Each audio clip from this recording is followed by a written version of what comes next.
Bom dia, pessoal. Meu nome é Fernanda Flor, eu faço parte do PET Matemática e eu vou ser responsável por mediar esse bloco de apresentação. Primeiramente, eu gostaria de agradecer a participação de todo mundo no nosso evento, e hoje nos trabalhos.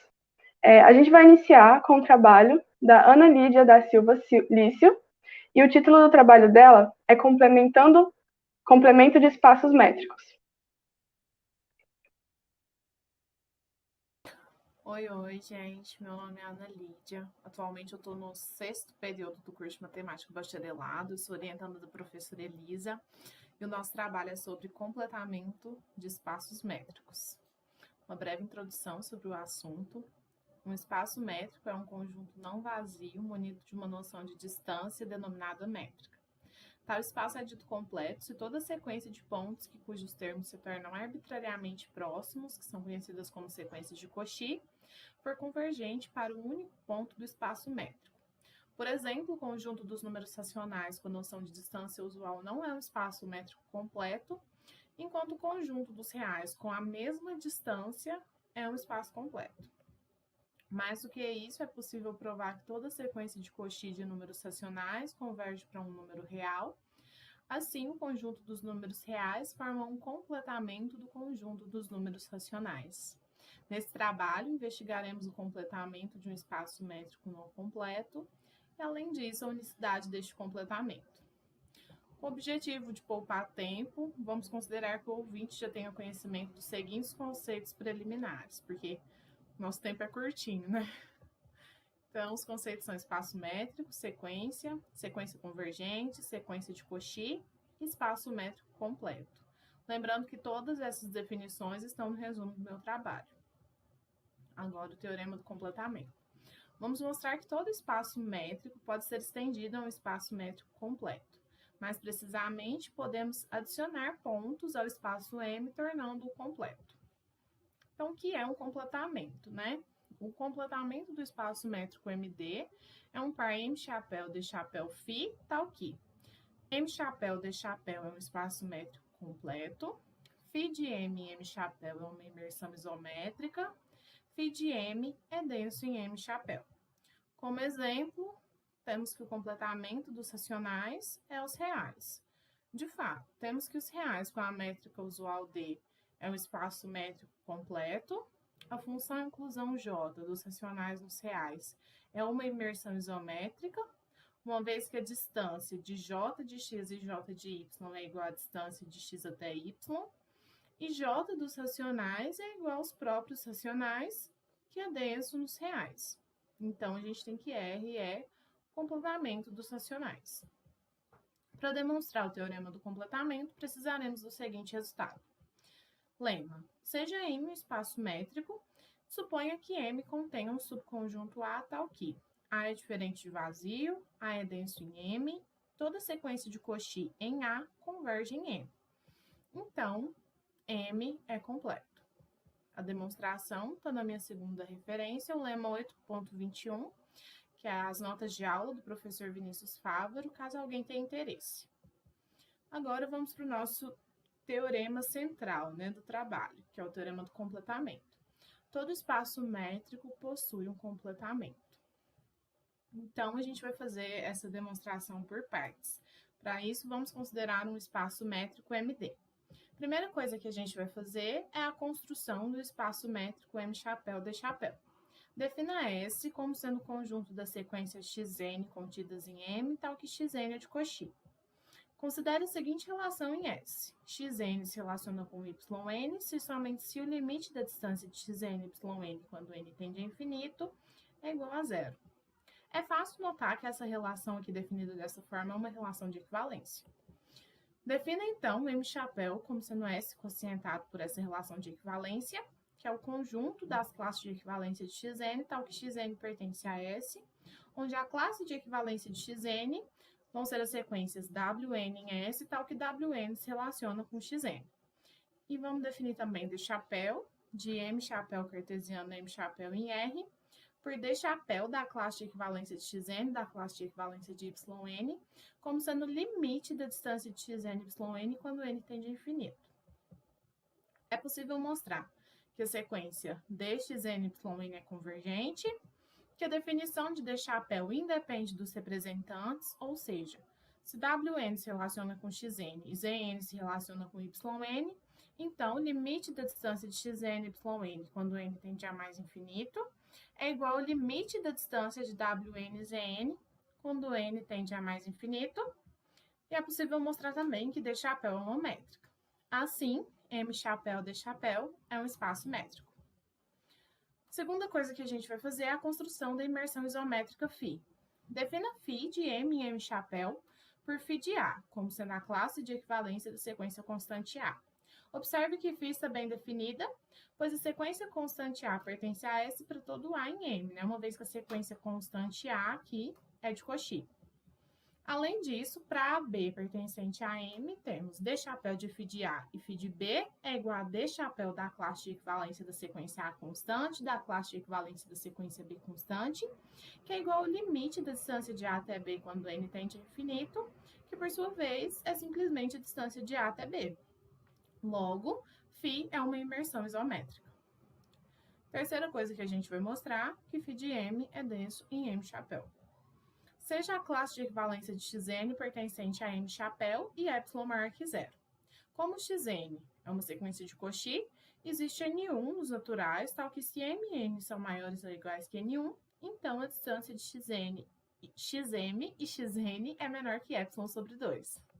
Assim, D chapéu da classe de xn da classe de equivalência de xn1 constante é igual ao limite da distância de xn e xn1 quando n tende a infinito, que pela desigualdade acima é menor ou igual que ε sobre 2, que é menor que ε.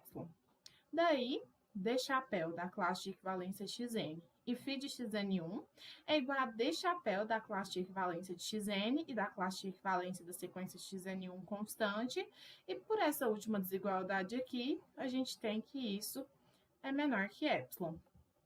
Ou seja, a bola de centro na classe de equivalência xn, raio ε, interseção com φ de m é diferente de vazio, uma vez que esse carinha aqui, ó, φ de xn1, ele tá tanto nessa bola quanto em φ de m, então essa interseção é diferente de vazio. Como o ε maior que zero é arbitrário, segue que a classe de equivalência de xn pertence ao fecho de φ de m. Portanto, o fecho de φ de m coincide com M chapéu, e com isso a gente conclui que φ de m é denso em M chapéu. Agora, a última coisa que a gente vai fazer, vai mostrar, é que o M chapéu é completo. Mostremos que toda sequência de Cauchy em φ de m converge em M chapéu. Seja βn uma sequência de Cauchy em φ de m. Então, para cada n nos naturais, existe a n pertencente a m, tal que βn é igual a φ de an, que é igual à classe de equivalência da sequência constante an. Como D chapéu de βn e βn é igual a D chapéu da classe de equivalência da sequência am constante e da classe de equivalência da sequência an constante, que é igual à distância de am até an, e βn é uma sequência de Cauchy, temos que a n é também uma sequência de Cauchy em M. Logo, a n pertence a S e vamos definir a alfa como sendo a classe de equivalência de AN que pertence a M chapéu. Mostremos que βn converge para esse alfa que a gente acabou de definir em M chapéu. Dado ε maior que zero, existe n0 nos naturais, tal que, se m e n são maiores ou iguais que n0, então a distância de AM a n é menor que ε sobre 2, justamente porque a minha sequência AN é de Cauchy em M. Assim, para n maior ou igual que n0, temos D chapéu de βn alfa igual a D chapéu da classe de equivalência da sequência constante AN e da classe de equivalência da sequência A1, A2, que é igual ao limite da distância de AN a K quando K tende a infinito, que por essa última desigualdade é menor ou igual que ε sobre 2, que é menor que ε. Logo, βn converge para alfa pertencente a M chapéu. Portanto, toda sequência de Cauchy em φ de M converge em M chapéu. Como φ de M é diferente de vazio e φ de M é denso em M chapéu, segue do lema anterior, né, do lema que a gente viu, que M chapéu é completo, o que conclui a demonstração do teorema. Agora, esse próximo teorema aqui, ele garante para a gente que, além da existência desse completamento, como a gente viu aqui no teorema anterior, ele também vai garantir a unicidade desse completamento. Sejam M chapéu, D chapéu φ e M til, D til psi, dois completamentos do espaço métrico MD. Então, existe uma única isometria F de M chapéu em M til, tal que F bola φ é igual a psi. Ou seja, esses dois completamentos são iguais a menos de uma isometria. Ou seja, é como se esses espaços fossem os mesmos, de certa forma. E a demonstração desse teorema está na minha primeira referência, capítulo 7, proposição 14, que é o livro do duelo de espaços métricos. Caso alguém tenha interesse de ver como que é essa demonstração, tá lá. Agora, para fechar o nosso trabalho, a gente vai ver um exemplo de completamento de um espaço métrico.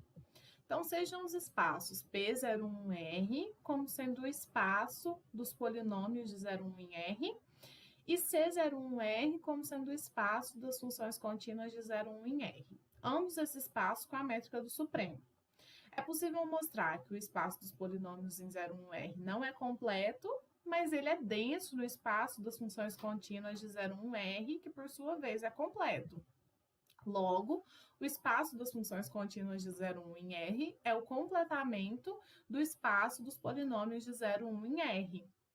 Então, é um exemplo bem bonitinho, né? Assim, eu acho um exemplo bem bonitinho que dá pra gente compreender bem como funciona essa questão do completamento. E é isso, essas são as minhas referências do trabalho e muito obrigada por ter assistido.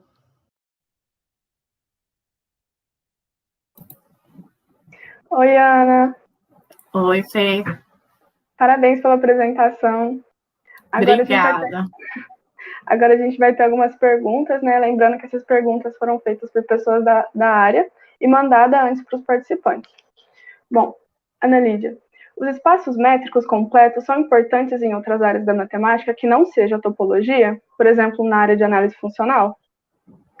Então, Fê, sim, os espaços métricos são importantes, em outras áreas, sim. E na análise funcional, a gente tem que um objeto de estudo, né, que é bastante estudado na análise funcional, são os espaços normados. E a gente tem que esses espaços normados, eles têm um completamento com a métrica induzida pela norma. E esses espaços completos, né, eles são conhecidos como espaços de Banach. E eles são muito estudados na análise funcional. A gente pode pensar também nos espaços com produto interno, com a métrica induzida pelo produto interno, eles também têm um completamento, né, pensando nessa métrica, e esses espaços são conhecidos como espaços de Hilbert, e ambos esses espaços são estudados em análise funcional. Muito obrigada, muito interessante essa área. Obrigada. Muito obrigada pela apresentação. Por nada, tchauzinho. Até mais. Agora, a nossa próxima apresentação é do Matheus Gonçalves Silva de Castro, e o título do trabalho dele é O Sistema de Lorentz, uma alusão ao caos em dinâmica contínua. Meu nome é Matheus Gonçalves Silva de Castro e eu sou orientando do professor Jean Venato Santos. Irei apresentar agora o meu trabalho intitulado Sistema de Lorentz, uma alusão ao caos em dinâmica contínua. O fenômeno do caos, ele foi apresentado, ou começou a ser investigado, quando, em 1963, Edward Lorenz publicou um sistema de equações diferenciais ordinárias autônomo de primeira ordem, envolvendo 3 parâmetros atmosféricos x, y e z, dependentes do tempo, e também constantes positivas sigma, r e b, que nós fixamos para resolver esse sistema. Tá? E sendo que nós vamos anotar esse sistema aqui por x maiúsculo linha igual a L de x maiúsculo, onde x maiúsculo é o vetor x, y e z. E o interessante desse sistema foi uma propriedade que o Edward Lorenz observou, que foi conhecido como sensibilidade às condições iniciais e que basicamente ilustra ou retrata a essência do fenômeno do caos. Caso vocês queiram conhecer, então, o que seria a sensibilidade às condições iniciais, eu sugiro a leitura do resumo que será publicado nos anais do evento, e que é de minha autoria e do professor Jean. Então, lendo esse resumo, vocês terão contato com esses conceitos e poderão prosseguir o estudo depois das referências que eu irei apresentar no final da minha apresentação. E agora, apenas para mostrar para vocês o tipo de solução que sai daquele nosso sistema quando existe a chamada sensibilidade às condições iniciais, eu vou plotar aqui agora, então, nos planos x, y e x de z, a imagem do intervalo de 0 até 150 da solução que começa na condição inicial 1, 0 e 0, ou seja, x de 0 igual a 1, y de 0 e z de 0 iguais a 0, para os parâmetros sigma igual a 10, r igual a 28 e b igual a 8 terços, onde nós aqui temos ilustrado o que fica conhecido como atrator caótico de Lorentz, que é o conjunto limite das soluções desse sistema de equações diferenciais ordinárias. Mas hoje o que eu irei apresentar é o início da investigação desse sistema de Lorentz. Tá? E para isso eu irei introduzir alguns conceitos fundamentais, mas irei supor que o meu público tem conhecimentos básicos da área de equações diferenciais ordinárias, ou seja, tenha familiaridade com conceitos de equilíbrio, conceitos de equações diferenciais ordinárias de maneira geral. O primeiro conceito que eu irei apresentar agora, então, é a definição de fluxo, tá? Em que o sistema dinâmico contínuo ou fluxo de classe CK em Rn é uma aplicação φ de R cartesiana Rn em Rn de classe CK, tal que φ de t, x é igual a φ de índice t de x, com x pertencente a Rn, t elemento de R, sendo então t a variável tempo, fisicamente, e seja um sistema então satisfaz as seguintes condições, em que φ de t igual a 0, é uma aplicação de Rn igual a Rn dada simplesmente pela identidade, ou seja, φ de índice 0 de x é igual a x, e dadas φ de A e φ de B, com AB elemento de R, vale que φ de A bola é φ de B é igual a φ de A mais B. Ou seja, aqui nós estamos definindo que é um sistema dinâmico contínuo, e é importante dizer que a todo sistema dinâmico contínuo, ou fluxo de classe CK em Rn, está assim associado um sistema de equações diferenciais ordinárias com aquelas propriedades todas que eu mencionei lá no caso do sistema de Lorentz, ou seja, autônomo de primeira ordem. Tá? A questão, no entanto, é que a nem todo sistema de equações diferenciais ordinárias está associado a um fluxo. E um dos motivos para que isso ocorra é que alguns sistemas de equações diferenciais ordinárias apresentam soluções que sequer estejam definidas em todos os instantes de tempo, como é uma condição que a gente exige, tá, para os fluxos, que eles estejam definidos, então, em R cartesiana Rn, onde R vai ser, agora fazendo uma associação entre o fluxo e o sistema de equações diferenciais ordinárias a ele associado, o R vai ser onde varia o tempo, e Rn, as condições iniciais do nosso problema de valor inicial, por exemplo, de um sistema de equações diferenciais ordinárias. Então, se eu tenho lá uma equação diferencial ordinária, eu posso pensar que eu tenho um fluxo de classe CK, desde que certas condições sejam satisfeitas. Quais condições? Essas que vocês aí veem. Então, a todo fluxo tem um sistema de equações diferenciais ordinárias associado, mas nem a todo EDO existe um fluxo associado. Agora, a passagem de um para o outro, ela é sim possível no caso do sistema de Lorentz. E é por isso que essa definição ela vai ser tão importante e útil para a gente no momento oportuno. Agora eu irei dizer o que seriam equilíbrios estáveis, equilíbrios atratores locais e globais, e equilíbrios assintoticamente estáveis. Todos esses conceitos permitirão o estudo dos equilíbrios do sistema de Lorentz, que é a maneira pela qual a gente começa a investigar uma EDO, ou seja, analisando quais são os equilíbrios daquele sistema e o que ocorre de fenômeno que a gente consegue dar alguma informação a respeito quando nós variamos aqueles parâmetros daquele sistema de Lorentz lá originalmente publicado em 1963. Então, basicamente, um equilíbrio x0 ou de um fluxo ou do sistema de equações diferenciais ordinárias a ele associado, ele é estável se sempre que você me fornecer uma bola aberta centrada nesse equilíbrio x0, eu for capaz de oferecer uma bola aberta menor, ou seja, de raio menor ou igual, que esteja centrada também no mesmo x0, tal que as soluções que se iniciem nessa bola aberta que eu estou fornecendo nunca escapem daquela bola aberta maior que me foi fornecida.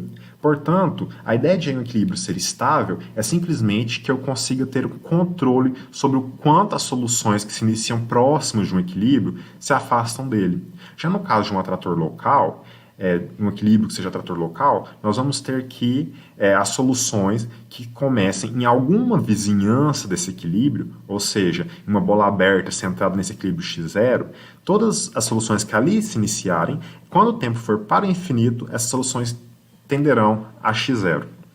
Quando isso acontece, então, nosso equilíbrio é dito um atrator local. Se, porém, a nossa solução, iniciando-se em qualquer lugar do Rn, eu tiver a propriedade de que o limite dela, quando t tende ao infinito, é o x0, ou seja, todas as soluções tendem para o x0, então nós teremos que esse equilíbrio vai ser um atrator global, sendo que no caso do equilíbrio assintoticamente estável, nós teremos que ele é tanto um equilíbrio estável quanto um equilíbrio atrator local. Portanto, a estabilidade assintótica de um equilíbrio tem a ver com essas duas propriedades. Em primeiro lugar, que ele seja um atrator local e depois que ele seja estável.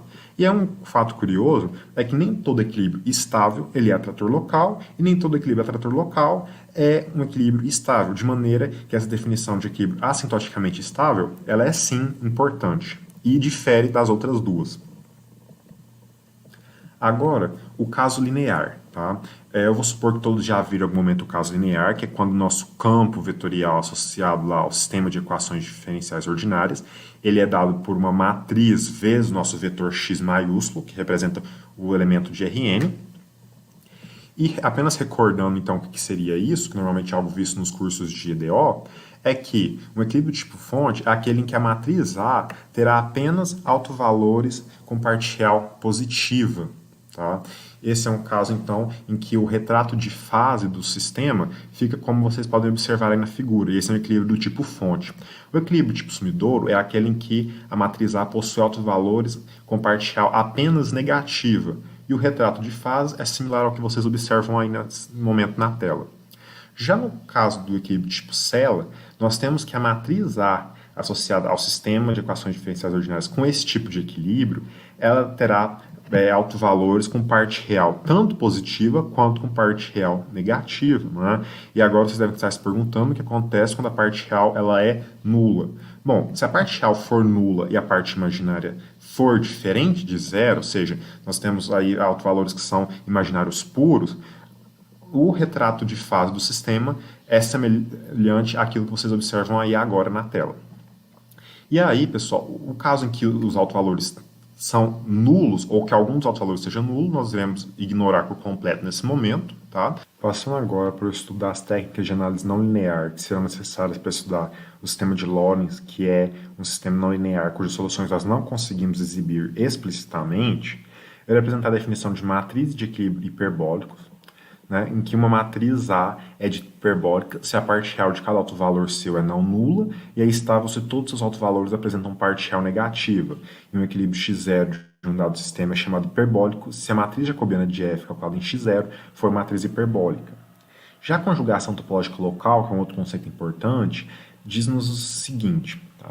Que se um fluxo φ n-dimensional e um outro fluxo φ barra também n-dimensional, eles são tais que existir um homeomorfismo H de V entre V e U abertos em Rn, satisfazem a condição de que φ de índice T composta com H calculado em X seja igual a H composta com φ de índice T, φ barra no caso, né, de índice T aplicada em X, sempre que X e φ de índice T de X pertencerem a V, H é denominada então uma conjugação topológica local e as aplicações φ de índice T restrita a U e φ barra de índice T restrita a V são ditas localmente conjugadas por H. Já o teorema de Hartmann-Grobman para fluxo, que é um importante resultado de análise não linear, ele nos diz que x0 ele é um equilíbrio hiperbólico de um fluxo φ associado a um dado sistema, x' igual a f de x, onde a f é de classe ao menos C1, tá?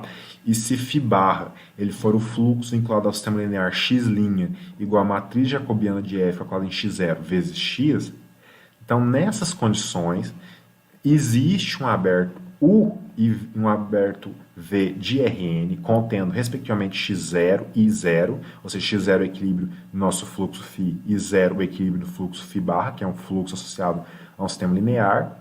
E vai existir um homeomorfismo H de 1 e V, que é a conjugação topológica local entre φ de índice T restrita a U e φ barra de índice T restrita a V. E um corolário desse teorema é o seguinte, tá? Se x0 ele for um equilíbrio hiperbólico do fluxo suave associado ao sistema de equações x' igual a f de x, então a matriz jacobiana de f calculada em x0 ela é uma matriz estável se e somente se x0 é um ponto fixo assintoticamente estável. E não sendo jacobiana de f calculada em x0 uma matriz estável, x0 ele vai ser um equilíbrio que não é estável. Aplicando então o teorema de Hartmann-Grobman ao estudo dos equilíbrios do sistema de Lorentz, nós podemos agora estudar os seus equilíbrios e classificá-los do ponto de vista da estabilidade. Isso no caso dos equilíbrios que são hiperbólicos, né? Porque do contrário, o teorema de Hartmann-Grobman não nos permite dizer nada a esse respeito. Agora, os equilíbrios desse sistema, eles são três, zero e Q mais e menos. Isso quando o R ele assume valor maior que 1, e aí o sigma e o B a gente deixa livre. No caso em que o R está entre 0 e 1, nós temos que apenas o zero ele será equilíbrio, e ele vai ser um equilíbrio assintoticamente estável, conforme nós verificamos, a partir da aplicação direta do teorema de Hartmann-Grobman. No caso R igual a 1, a origem vai ser um equilíbrio não hiperbólico, a gente não pode dizer nada a respeito usando Hartmann-Grobman. E para R maior que 1, a origem vai ser o equilíbrio tipo Sela, e vão existir equilíbrios Q mais e Q menos que nós também conseguimos classificar utilizando o teorema de Hartmann-Grobman. E aí, para entender como tudo isso é feito, fazer as continhas, entender todo o passo a passo, vocês podem acompanhar o resumo que nós vamos publicar, então, nos anais do evento, e assim compreender melhor como todas essas contas são feitas e como é feito o estudo desses equilíbrios usando o teorema de Hartmann-Grobman, que é a maneira como nós iniciamos a investigação do sistema de Lorentz. E depois, para aprofundar os estudos de vocês, nós recomendamos as referências 1 e 3, as quais vão tratar do sistema de Lorentz. A primeira é um livro que trata de equações diferenciais ordinárias de maneira mais geral, e a segunda é apenas uma referência que vai tratar de técnicas de análise não linear, sendo que a terceira vai abordar apenas o sistema de Lorentz e é uma leitura um pouco mais avançada. Nós agradecemos a atenção de todos. Bom dia, Matheus. Bom dia. Parabéns pela apresentação, ótimo trabalho. Bom, agora eu vou fazer a pergunta. A existência de atratores estranhos é verificada apenas para sistemas do tipo Lorentz ou existem outros sistemas que possuem tais atratores? Então, essa pergunta ela tem duas respostas. Por qual razão? Primeiramente, porque o pessoal da matemática pura, né, define justamente os sistemas de Lorentz a partir do conceito de atrator estranho. Então, os sistemas de Lorentz são justamente os sistemas que contêm atratores estranhos, tá? Então, a pergunta seria, não existem outros por esse motivo, porque são assim que os sistemas de Lorentz são definidos.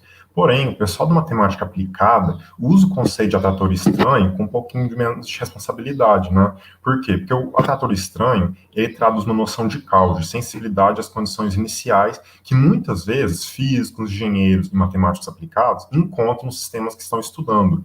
E aí, muitas vezes, eles vão chamar aqueles sistemas de sistemas caóticos e vão dizer que eles contêm um atrator estranho, tá? Simplesmente porque eles fazem experimentos computacionais que mostram a sensibilidade às condições iniciais que são apresentadas por aqueles sistemas.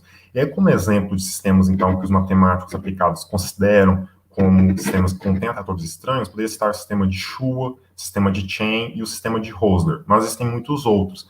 Para encontrá-los na internet, basta vocês digitarem atratores estranhos, ou sistemas caóticos, ou ainda atratores caóticos, que vão aparecer muitos resultados. Muito obrigada pela sua resposta, Matheus. Muito interessante. Bom, agora a gente vai começar com a apresentação do Anderson Martins Rocha do Prado. O título do trabalho dele é O Tor e a Esfera são homeomorfos?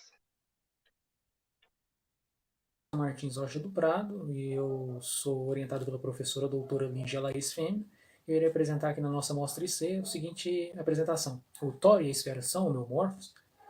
A partir disso, a gente vai ter a nossa organização estrutural do nosso trabalho, que ele vai ser organizado em 6 tópicos, né? No objetivo, como está escrito, introdução, preliminares, a gente entra na nossa aplicação, que é a característica de Euler, a gente depois vai concluir e a gente vai ter nossas considerações finais.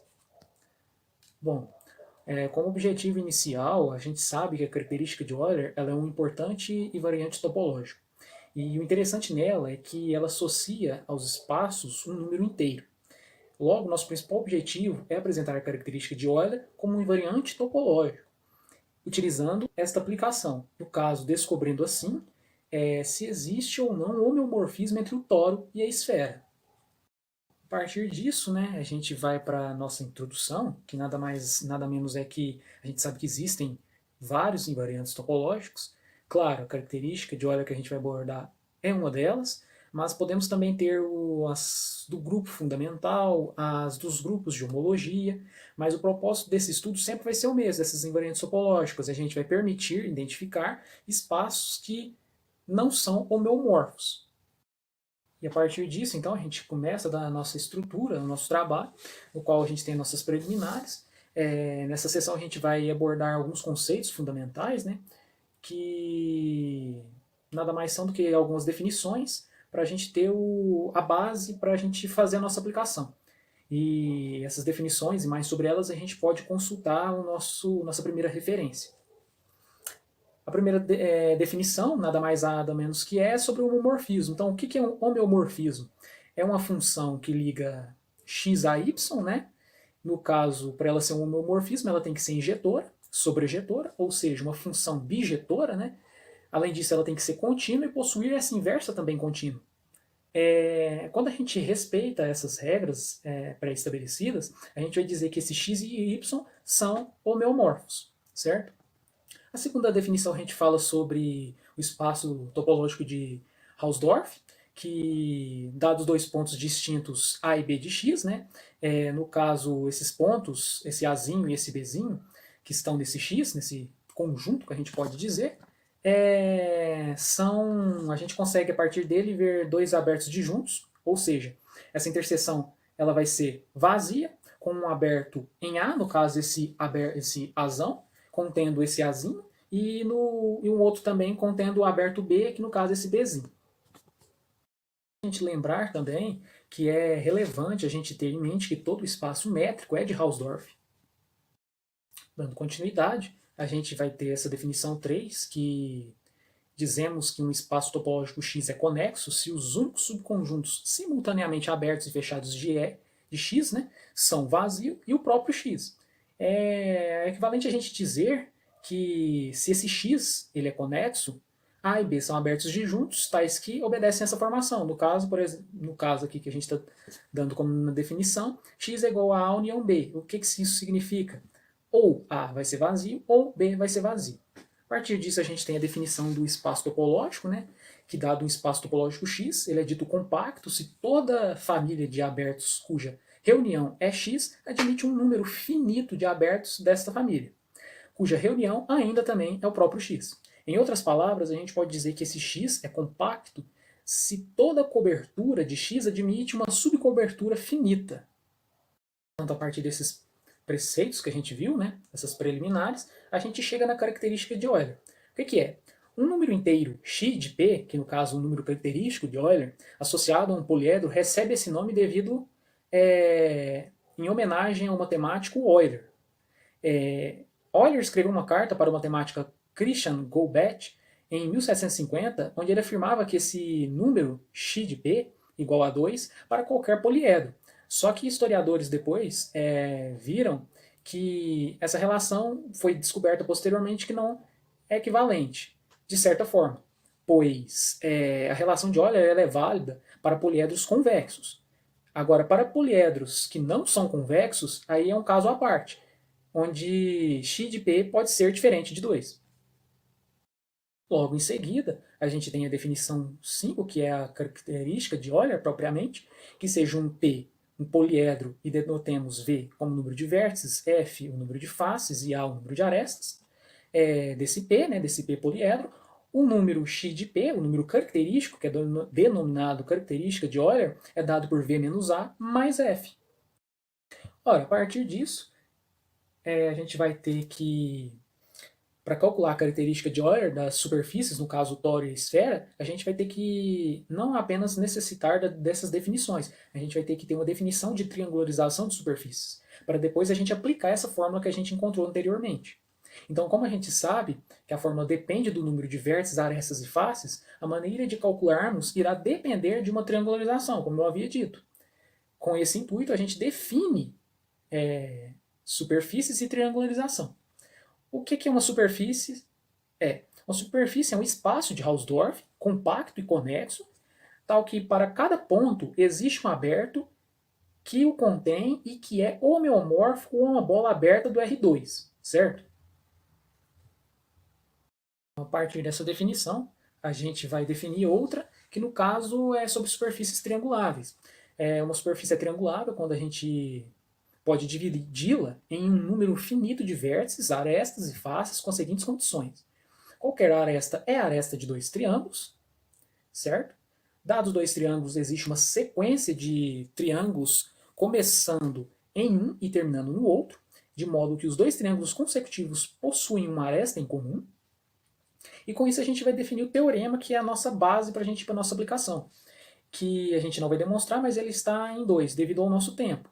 Se S1 e S2 são duas superfícies fechadas, então S1 é homeomorfa a S2, se somente se a gente ter a característica de S1 igual à característica de S2, certo? Então, a partir de todas essas definições desse teorema, a gente agora pode ser capaz de responder a nossa pergunta. Então, dado a triangularização a seguir do toro, né, a gente quer calcular a superfície característica dele. Então, a gente vai usar essa triangularização aqui no caso, né, que a gente tem, essa triangularização aqui, que já fora dada, né, a gente pode chamar ela basicamente como um retângulo identificado, ou uma espécie de planificação dessa superfície, no caso, né, que a gente vai estudar. A gente tem que lembrar de uma coisa, que é a seguinte, de identificar B com B, teríamos o cilindro, né, e para os lados A, né, no caso, a gente formaria esses círculos aqui, como a gente está tendo aqui na figura, que a partir disso tudo a gente formaria então o toro. Posteriormente, então a partir disso, a gente é capaz de fazer a característica de Euler. Então o que a gente tem que fazer? A gente sabe que o número característico ele é inteiro e ele é dado por V menos F mais A. Então o que a gente tem que fazer? A gente tem que contar esses vértices, essas arestas, essas faces. Como que a gente faz? Bom, para a gente achar o número de vértices, a gente tem que contar a partir desta planificação, né, dessa triangularização do toro, e identificando, e após isso a gente vai chegar no resultado, que é um número inteiro. Bom, então o que seria? Para a gente contar os vértices, a gente sabe que esse é um vértice, esse é outro, esse também esse daqui não é, por quê? Porque ele é identificado a este daqui, por isso não conta. Dessa mesma forma, esse não vai ser identificado, nem esse, porque eles, quando a gente for identificar, a gente vai ver que ele vai corresponder ao outro lado, né? E o mesmo vale para essa parte aqui, desse B de baixo. Portanto, os vértices são dados por 1, 2, 3, 4, 5, 6, 7, 8 e 9. Para o número de arestas, a gente vai ter que contar a partir da triangularização. Então, o que seria? A gente tem 1, 2, 3, a gente tem 4, 5, 6, a gente tem 7, 8, 9. Essa daqui não vai contar, porque a gente fazendo a identificação ela vai ser correspondente a essa. Então, se a gente tem 9 aqui e a gente for ver que tem em cada faixa tem 9, 9 vezes 3, porque a gente tem 3 faixas, 27. Se a gente fosse analisar um por um, a gente ia ver onde que é identificado. Com isso, falta a gente descobrir só o número de faces. O número de faces é o mais fácil. Porque a gente tem esses triângulos subdivididos, né, da triangularização. Então a gente tem 1, 2, 3, 4, 5, 6. 6 em cada faixa, então 6 vezes 3, 18. Então a gente vai ter 18 faces. Ora, a partir disso é só a gente julgar no número característico de Euler, na fórmula. Então a gente tem que x de t quadrado do toro, né, é v menos f, v menos a mais f. No caso, 9 menos 27 mais 18, que dá 0. A partir disso a gente chega então na esfera, que ela, a triangularização da esfera, é esse tetraedro, que é a gente fazer o mesmo processo. Só que nesse caso aqui a gente pode ver que é nítido que a gente não tem mais aquele problema de identificação. Ora, então, quantos vértices a gente tem? A gente sabe que são esses pontinhos pretos. Então a gente tem 4 vértices. O número de arestas é fácil de contar. A gente tem 1, 2, 3, 4, 5, 6 com o do fundo. E o número de faces de um tetraedro é 4. Ora, substituindo na fórmula da característica da esfera, a gente tem que V menos A mais F é 4 menos 6 mais 4. Isso é 2. Então, com isso, a gente responde a nossa pergunta. Afinal, o toro e a esfera são homeomorfos? A resposta é nítida. É claro que não. Por quê? Porque, de acordo com o que a gente viu no teorema, para elas serem homeomorfas, o que tem que acontecer? A característica de Euler por exemplo, no caso que a gente estudou, do toro tem que ser igual à característica de Euler da esfera. E elas não são iguais, porque uma deu 0 e a outra deu 2. Então, a gente tem as nossas considerações finais a partir disso, que existe uma generalização para o cálculo da característica de Euler, que seja S um complexo simplicial, a característica de Euler, Poincare, de S é dada pela esse X de S, que no caso a gente vai estudar posteriormente, onde esses alfa i's serão números de simplexos de dimensão I. E isso vai ser estudado no próximo objetivo da pesquisa, que essa pesquisa, no caso, é financiada pelo PIBIC, no caso a CNPq, e a gente tem os agradecimentos finais, que é a própria PIBIC pelo financiamento do presente estudo, que tem tornado possível essa realização, além de exercer um trabalho fundamental na vida de diversos pesquisadores e por confiar na ciência brasileira, que tanto carece, né, a gente sabe as situações que a gente enfrenta, de instituições de apoio e fomento. Com isso aqui a gente tem nossas referências, no caso as nossas definições, a gente utilizou o Munkers, e a gente usou o livro de invariantes topológicos, no caso, para a definição daquele teorema sobre o homeomorfismo. Pessoal, eu espero que vocês tenham gostado. Se tiverem alguma dúvida, deixem aí. Muito obrigado e até a próxima.